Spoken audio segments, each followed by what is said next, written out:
Awesome. Hello, Dr. Carrie Hepburn here from Compass PD, and I am so excited to introduce my good friend and colleague, Dr. Kallie Dace. Kallie is my good friend. She has been in education for, oh my gosh, like 15 years. Is that about right? Nice. Yes. She started out as a classroom teacher in fifth and sixth grade, and then she moved into an instructional coaching role. She's an instructional coach.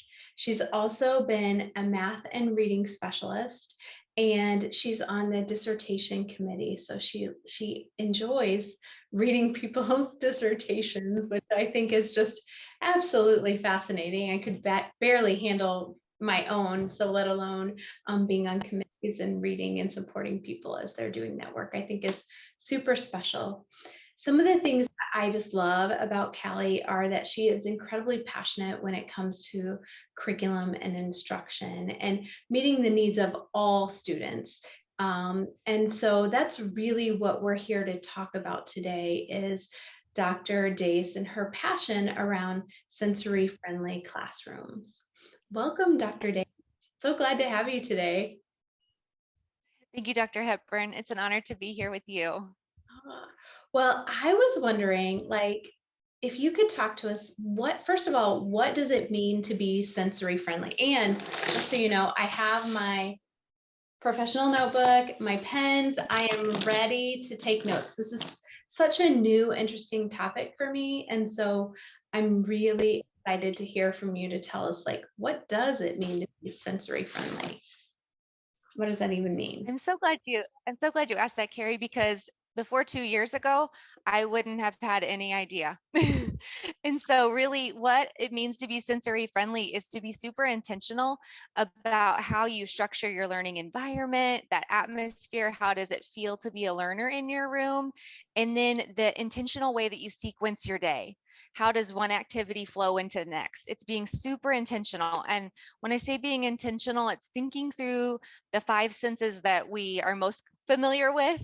Probably we've used it if we were an elementary writing teacher. We probably tried to get kids to be more descriptive in their writing with their senses, with what they see and taste and touch and smell and hear. But really, it goes even more beyond that. So it's not even just those five kind of basic senses, but it's also thinking about where's your body in space. We all have those kids that they look like they're about to fall out of their seat and they're having just a hard time figuring out where's my body in relation to everything else, or like the balancing. So that's something, even like just needing to know where my body is. So like feeling that deep pressure. Some kids, they just love like a tight hug.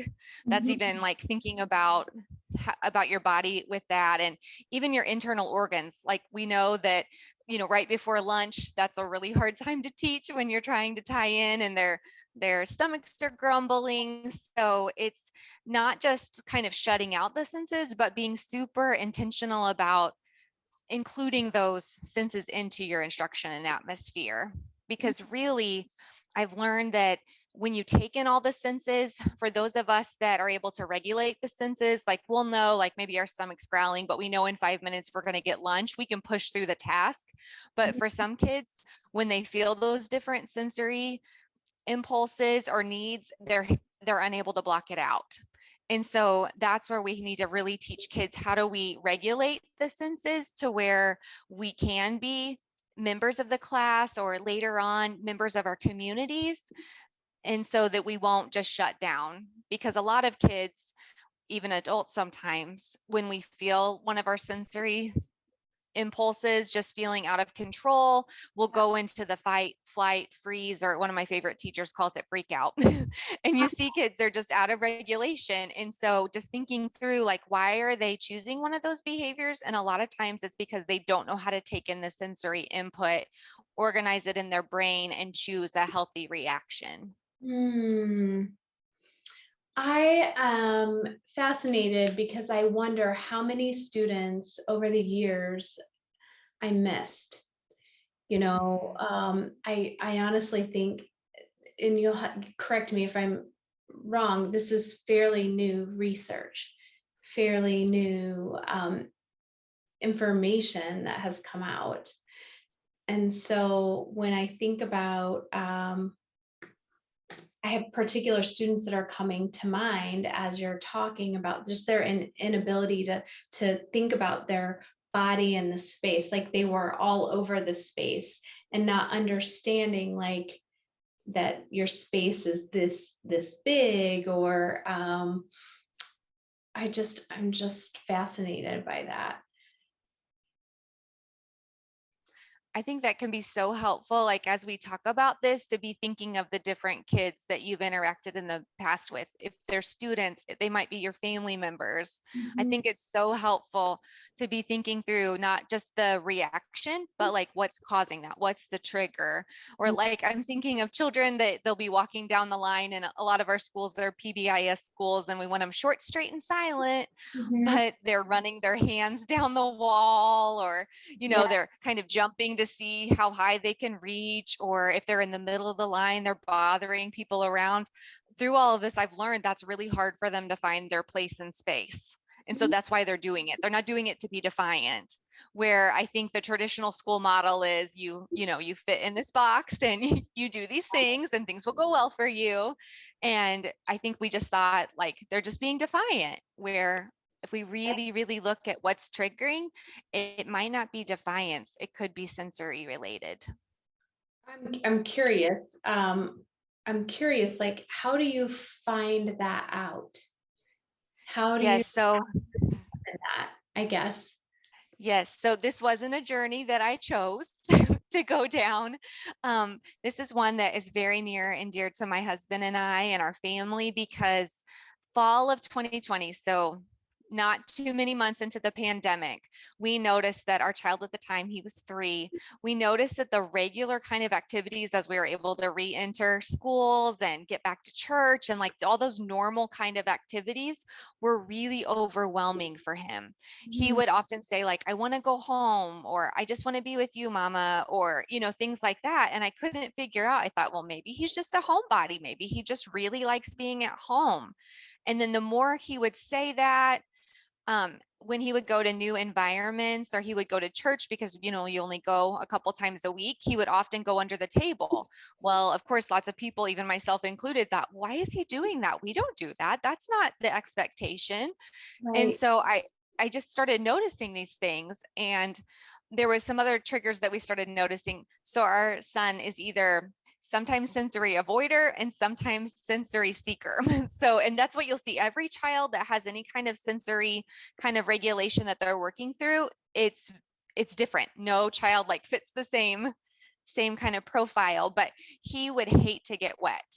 Like he was okay if he was kind of playing with water, like being in the tub, or playing in the pool, but he did not want to get his pants wet. So he would Mm. like quickly just take his shorts off. And so we're like, buddy, you can't do that at church, or you can't do Right. that at the park. And so it was Right. all of these like socially acceptable kind of things or unacceptable things that we were noticing, like, wonder why he's doing this.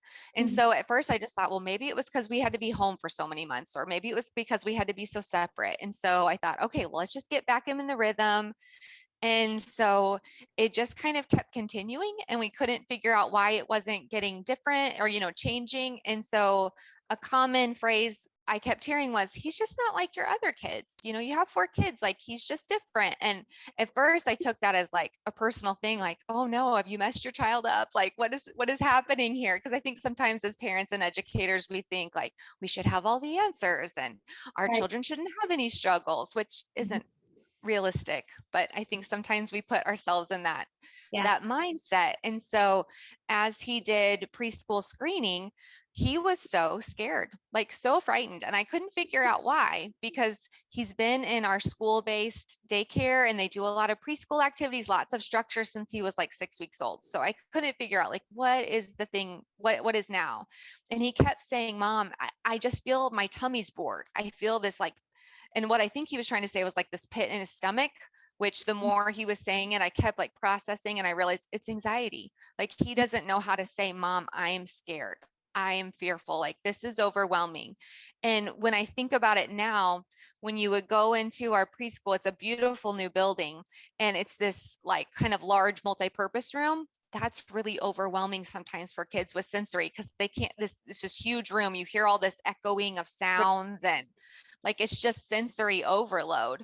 And so it was just so much. So luckily, long story short, the principal at our early childhood center is really an expert with sensory processing struggles, with special education. I mean, she is a true gift to the field. And so I was talking with her, and I said, I don't understand, like, I had someone say, well, he's your baby, so you've probably babied him. I'm like, no, no, we haven't babied him, or you just need more structure.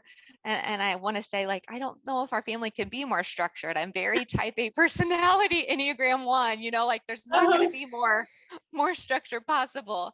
But thankfully, this principal said, no, it's sensory.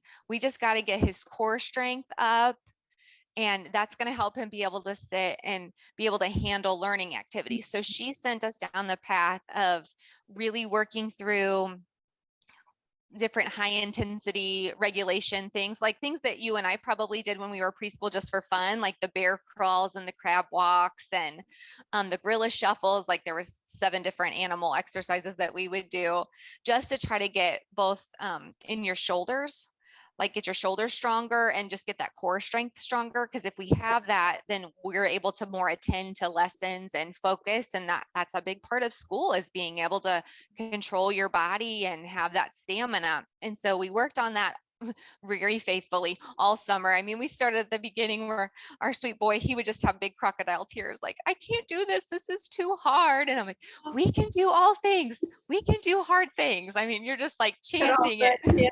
I mean, so we both got really strong that summer. And so continued through the summer. He still was just really nervous, and we couldn't figure out, like, what is it? Because he has been very structured. He's had great learning experiences. And so the more I kept working with the principal, she's like, I think that he has a sensory processing struggle. She didn't say disorder, but she's like, I think it's sensory processing. I think it's beyond the exercises now. She's like, he's definitely not the most intense case that we have, but he's definitely flagging. He started putting rocks in his pockets. And I never understood why kids like to do that. Like, why do they like to put rocks in their shoes or their pockets? That was something we started noticing. Well, we've learned that he just is such a bright boy, and he realized that he didn't know where his body was in space. And so he wanted to weigh himself down. And so he even was able to, like, put a little rip in his coat pocket so that he could slide more rocks down in his coat. And so the teachers and I were like, he's brilliant. Like, we can't punish this because he's seeking weight. That's why a lot of kids with sensory processing like the weighted vest. They like to know, like, where is my body? Right. And so after we kind of were figuring those things out, I talked to the principal again about it, and she said, child's needs, since he is able to pour a gallon of milk, or he's able to turn a doorknob, he can do all the functional things. They really couldn't support him at the school. And like, even as he would extend and get older into kindergarten, first, second, there would have to be such a huge gap in what he was showing that he could do versus what he could do. And she's like, he won't get help at school. She's like, I went round and round with Desi. Like, this is a real issue. Like, we have so many children who would benefit from OT, occupational therapy, but with what we have, like, you have to have a huge discrepancy. And I said, even though he doesn't want to color or draw, or he's having trouble, like, having the self-control and just that regulation, she's like, no. So that's when you have to go to your primary care physician, and you go through all of that, talk about, what you're noticing, and then they send you a referral to a child psychologist.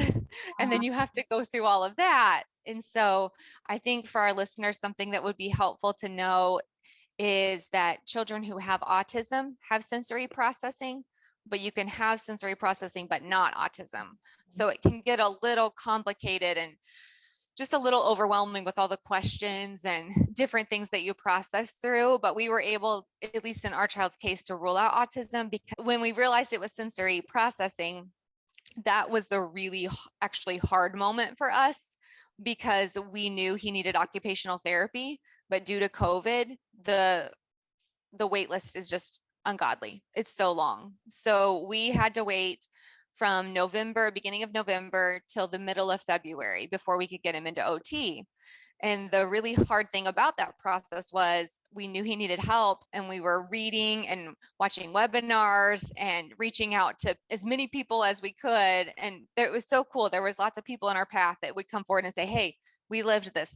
Let's talk through, like, I'll help you. Or, Yeah. different special education teachers that would, give me feedback. And even though my child can't qualify for SPED, like, they would have such good resources. And so we were just very open and just said, hey, this is what we're walking through. Can you help us? Mhm. And so we were able to kind of do as much as we could. But really, when we got to the middle of February and we started OT, like, it changed everything. Wow. So our child has been in OT for 2 months now, and he's like a new kid again. Like, he's like our little boy before the pandemic. Like, he is just happy and eager, and he loves books. He loves Dogman books. That's his favorite thing. Uh-huh. So, like, if he needs to, like, just regulate, like, looking at a book because he is so visual seeking, like, that will just calm him down. Wow. So Does he have the language now to understand what's happening with his body? Do you think that that's something that he's able to do now? definitely. I feel like that. So when we went to OT, I thought it would be more just like the sensory system and like reworking the central nervous system. But with our OT, she opened our eyes to this thing called levels of regulation that's Mhm. very similar to like conscious discipline with the managing emotional mayhem, and like seeing like how am I feeling, and then realizing there's not a bad feeling. It's just like, what do I do with my body to get me back to more of that happy, calm state? And so with the levels of, or the zones of regulation, that's what our OT was sharing with us. You stop and think, like, does my body feel green, to where I'm calm, I'm ready to learn, I'm focused? Am I feeling a little silly? Am Mhm. I feeling anxious? Am I feeling mad? And so it's not that there's a bad zone. It's just recognizing, okay, I'm feeling this. Now, what do I do to calm it? And Mhm. so now he's able to figure that out. And it's just so cool to see. And I feel like 2 months, like, that was such a big change in just 2 months. Mhm. Mhm. And imagine like a few more months down the road where he's going to be and how he's going to feel. That is so incredible. I say all the time, uh, you know, nothing like a mama bear. And then when the mama bear is the teacher, oh man, they better all watch out because we're on a mission and on a roll. We're gonna figure this out to help our kids. And at the same time, I was thinking is um, there's a pressure as an educator that we feel like everything has to be just right, or we have to know the answers to everything. And so I found and I found my kids are older now, so most people know they're like 30 and 27. And when I look back, I think too sometimes I put this enormous amount of pressure on them that they weren't allowed to be like other kids because you weren't supposed to be like that because your mom was a teacher, your dad was a teacher or a principal. And so that could be a completely different podcast. Like, I think the pressures of that go on families when you're an educator. So when you said that, that was kind of just sticking out to me. So how does a sensory friendly classroom impact students, and does it transfer to the kids who maybe don't have those sensory issues? What are some things that you've seen with that? So I think what's really interesting and even confusing, I think that's where sensory gets a little confusing, is there's so many overlapping symptoms. So we talked a little bit about kids who have autism. That usually runs very closely with sensory processing. The experts say it runs every time closely with it.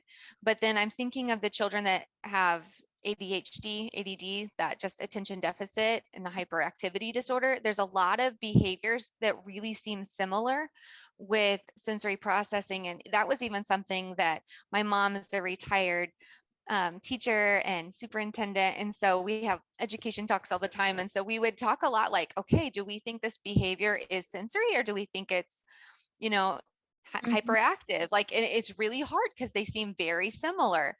one of the resources that I read said the way that you can really tell the difference is medication will help ADD and ADHD. Medication will not do anything for sensory. Wow. And when you can really think through the triggers, I think that's really interesting to think, because I think a lot of times physicians and teachers want to jump straight to ADHD or ADD, when if you over medicate a child and it's not really what they need because it's sensory, then you're not helping. So Wow. I think that's why we really have to be like students of our kids and really think through like, what's the trigger, what's happening, if I change this, what happens? It's Mhm. almost like being action researcher with your kids. But the other thing that I think I had a misconception with is I was really linking it with being defiant. Like I really thought like, why are they going under the table? I've told them to stop putting rocks in their pockets. Why do they not want to wear button-up shirts all of a sudden? Or why don't they like, and I realized it's the stiff fabric. Like they really like well-worn clothes, like really comfortable things. And so when you asked about how does that help all kids, when you think about all those different profiles, how many of our classrooms are filled with children that have those unique needs? And then Mhm. I'm even thinking of like, because they're all like neurodiverse learners, like there's something in their central nervous in their brain that's just different. It's just diverse. I'm even thinking of our kids who are dyslexic, like they really benefit from the multisensory instruction where you're really including as many senses as possible. Well, kids who have a sensory processing, that's powerful for them because we Mhm. got to help them figure out how to organize that in their brain. So I think by doing this, it's just good practice, Mhm. just a good educational practice. And then, like I said, I didn't anticipate the social emotional and the zones of regulation to be so big, but it's been game changer. I'd say that and the sensory have been like working hand in hand. I think that's why we've seen so much growth, because my husband and I, every time we go to OT, we're frantically taking notes of everything that OT is doing with our son, and we're trying to put it into place during the week. But it just makes me think how many families don't have that access. Yeah. And like I work at the school, so I'm able to talk with all these different experts where like, what if other families just didn't realize it? So I just feel like as educators, if we just are aware of these things, then we just know how to advocate for our students and their families that much more. Mhm. Now, when we think about sensory friendly, we're talking, is this is this important for us to know in high school and middle school? Is that it, or is this pre-K, elementary kind of thing? That's a really good question, because I think it's going to come out differently based on the kids and the ages that you have. So ideally, just with reading, with math, with anything, early intervention is key. So if we can figure it out when they're younger, it'll definitely be a lot quicker to work through. But it makes me think of how many children in elementary, middle, and high school do you see wear these big puffy coats, Mhm. or they'll pull their hood way down over their eyes. And Mhm. I used to think like it's defiance. It's not. I Mhm. mean, it could be, but most likely they're trying to calm down the central nervous system, because when it's darker, that's why kids go under the table. It actually calms down their central nervous system. Mhm. So Mhm. like children like that love to be intense. They love to be in like quiet, kind of dark places because they just feel calmer. So, thinking through even our middle school and high schoolers, how many look so tuned out, or they just have all this anxious energy that they don't know what to do with. And so I think it's just really interesting for us to like help put language to like, oh, I'm having trouble focusing. Mhm. Even our OT at the end of our time, child is able to stay in the green zone. So making those safe choices, Yeah. then she'll let him have bubble gum. And so I was like, oh, I don't know about giving a 5-year-old some bubble gum. This may not work out very well. And she's like, actually, it's super helpful to have that kind of that crunching, that feeling in your mouth, because it's the double bubble, the harder bubble gum to chew. And Mhm. so the more that I've noticed, if we need to do something that's kind of hard or challenging for him, if I can give him pretzels or Cheerios or some other kind of crunchy snack, he's like ready to go. So Wow. that's kind of one of our go-to things, like if he needs to draw or write or anything like that. So I'm even thinking your middle school, high school students, if they're about to do a hard task, like just encouraging them, like bring some pretzels, bring some bubble gum. And Right. so, and I think about my own self after lunch when your brain's having a hard time still focusing in, how many times do I reach for gum? And it's just to help kind of keep myself focused, and then I able to get all the tasks accomplished. Right. That's so thoughtful. That's so, in my classroom, teachers that I taught with didn't really care for it, but I always had gum in my class. And even with second graders, like, you can have gum, you know how to dispose of it. Like, I'll teach you, and you can have gum. And I had read, and I would always try to get like a spearmint, so, or mint, because that was supposed to be good for attention and focus. But I hadn't thought about like the double bubble kind of stuff. That would be really powerful too. So, something else I would do was I would get the old headphones that we had like in the library that were like giant, and cut the cord off. And I would have that in my classroom for whoever needed it. So I always had like 8 or 10 sets. And if you needed that, because I felt like my room was never quiet. And there was always, we were working. And so there's like a buzz. And so for kids that maybe that was too much, we would have headphones. And then some headphones were tighter than others. And there were certain ones that like you didn't touch because it was this student, like a couple of kids, they had to have those, and they had to be really tight around their head. And that, I now it's like that felt safe to them, Yes. I think. It's so fascinating just thinking about their ears and how much they're more sensitive than others, because we think about like what we can hear. It makes me think of this weekend. We were going to church and it was like a rainy kind of like, heavy. You could feel the humidity in the air. And our son, like he's got a sensory bag now and he knows what he needs when he needs to grab it. So he grabs the headphones and he puts them on his head and he walks into church and he is just happy as can be. And Wow. so I think for the parent, you have to like just set aside the judgment that you might be afraid. And luckily our church is so receptive. But like some people might struggle with like, oh my goodness, why is my child having on these big bulky headphones? But he's the happiest he can be. Right. He hears things so much stronger than the rest of us do. Mhm. Wow. It is so interesting. So interesting. I could sit and talk all day about this and just ask you, like, pepper you with questions and stuff. But I know we can't. So, if a teacher were new to like creating a sensory friendly classroom, what advice would you give them? I would say the first thing is to be super intentional about all of your environment. I think sometimes as teachers, we want to make things really bright and cheerful and just like almost over decorate the space. But if you have a child that is either very visually overstimulated, that can be very overwhelming. Like it's just a lot of like stimulus for them to figure out, how do I organize all of this in my brain? And they can just feel very overwhelmed. So I think less is more can be really helpful. Very clean, calm.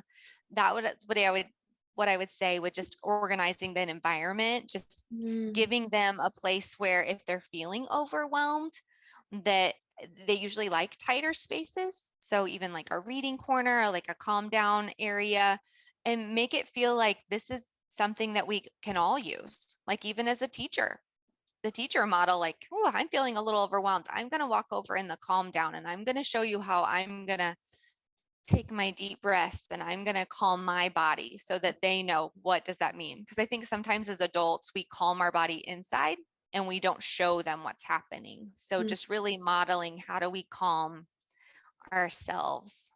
So I think that would be really helpful. A lot of children with sensory really enjoy predictable routines. Like they want things to go just a certain way. And so something that's been really helpful for my child and then some other children that I'm blessed to work with is a visual schedule. So even just like knowing that's the routine can feel like a little overwhelming because it's too many things. But if they can have a visual schedule where they can actually take the activity off, like I just finished my read to self, so I'm going to put it in my bag. I finished that. Okay, now I need to work on a center, so I'm going to put that away. Or now it's our brain break time, like just being able to like almost check things off a list. Yeah. But just realize some of your younger, like your K to even fourth grade, maybe fifth grade, they actually need to take the things off and not just put a check mark. And that's fascinating because that's what we always did, was a list and a check mark versus remove it from the list. I'm writing notes. I love that. I hadn't thought about that, but it kind of removes it from your visual space, and you can see how now the next task is what's next on the list, and you're going down, like those tasks are lessening. So I could see that being very helpful for some kids. I hadn't even thought about that. Yeah, I'm thinking even your kids middle and high, like maybe they don't need to actually physically take them, but anytime we can give them a checklist or like a toolkit or a chart, it's not just going to make them a better reader or writer. It can actually help that executive function because it's all about organizing all the sensory inputs. I think that's what's the hardest because a lot of these children, they are going to look so quote unquote normal on the outside that you're going to think, why are they doing this? This doesn't make sense. Like they're not going to stand out as a child like other children might with other different diagnoses. And I think that's the misconception. I think that's why they get mislabeled so often.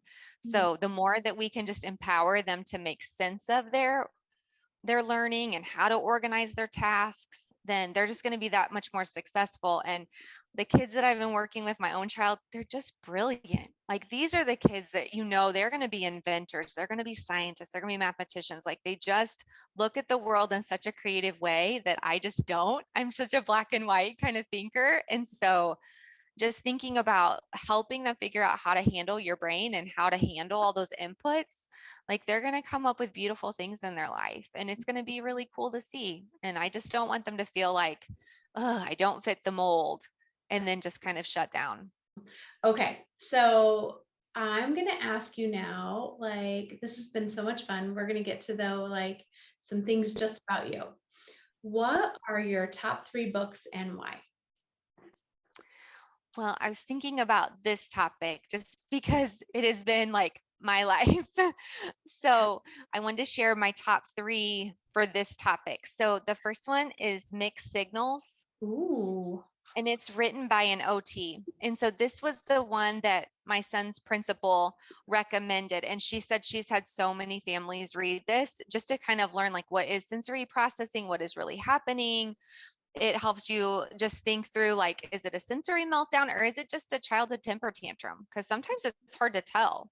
And so that book really helped me just get the language behind what is this, what is happening, just to try to understand all of it. I didn't know. Yeah. And so the next one that I absolutely loved, I listened to it on audiobook, was the Sensational Kids, Sensational Families, Hopes for Sensory Processing Differences. And so Rebecca Duvall Scott wrote this, and she was able to write each chapter with her child's OT, Miss Hannah.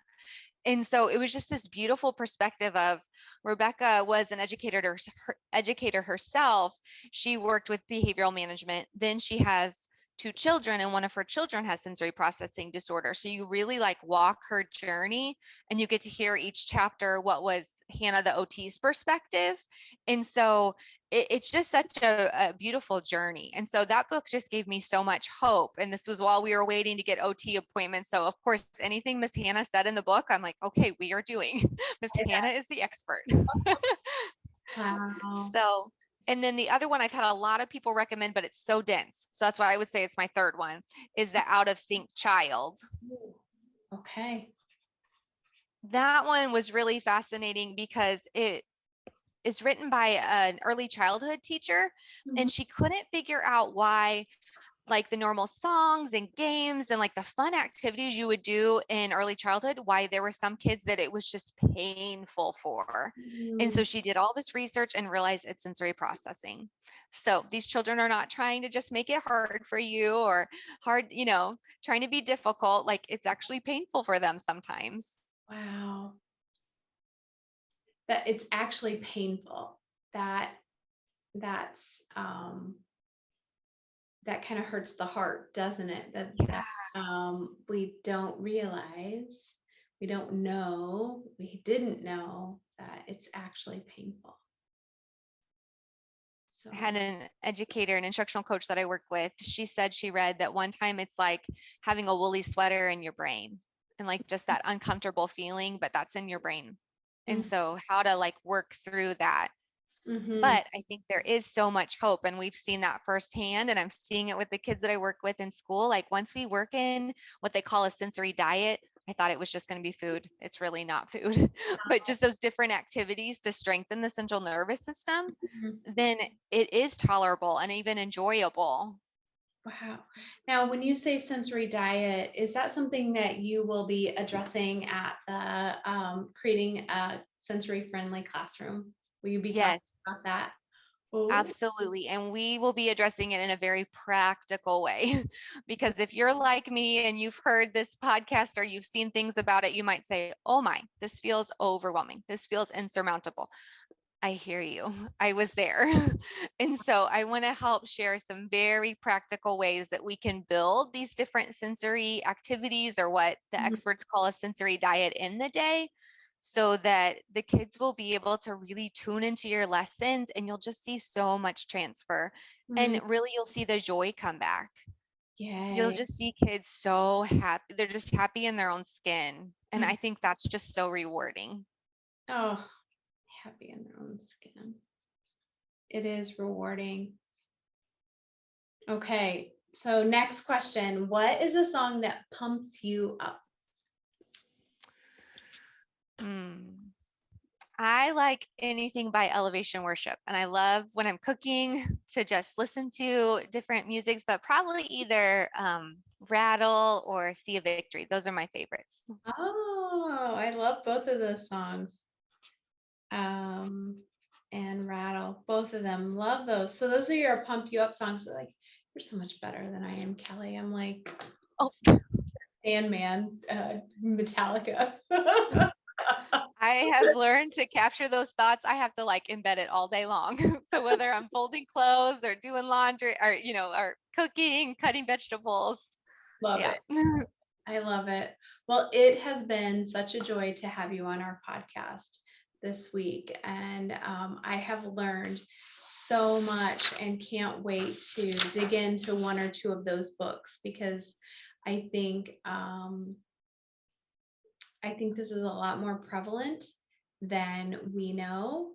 I would love to dig into technology and if I would love to just dig into like technology and impacts of some of the things that are happening in our world. Does that impact this at all? Is this something that I don't know. I just want to learn like what is happening that we've missed it and what's happening because I do feel like we're seeing at least more things similar to some of the Mhm. things that you were talking about and creating a sensory friendly diet that's practical feels like a nice way to help bring joy back to kids and to teachers. So thank you so much for joining me for that.